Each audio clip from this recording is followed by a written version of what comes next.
Prenons le cas des grandes écoles comme l'ENA, Polytechnique, etc. Dès que les gens ont terminé leurs études, ils vont se disperser, ils vont se répandre un peu partout, ils ne vont pas rester entre eux. Les polytechniciens vont chacun essayer de creuser leur trou là où ils pourront le faire. Ça veut dire qu'ils ne se réuniront pas de temps en temps, pour je ne sais quelle raison. Mais en fait, le paradoxe, si on peut dire, c'est que de ce rassemblement au moment des études va sortir une dispersion, une répartition,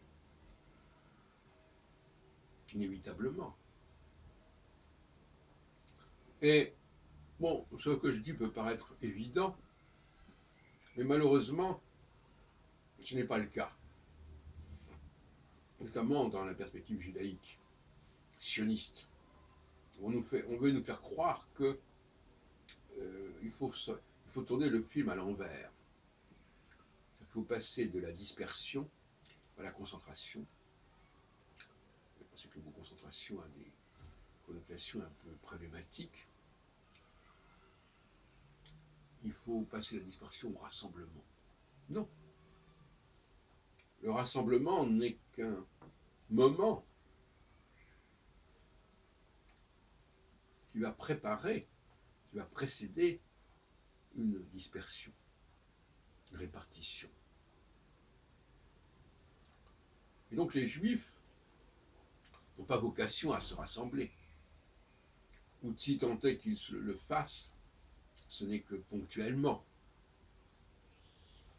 Comme je viens de le dire, c'est-à-dire pour une raison précise, à un moment donné, on se retrouve pour recevoir un enseignement, par exemple. Et après, il y a la diffusion, il y a la publication,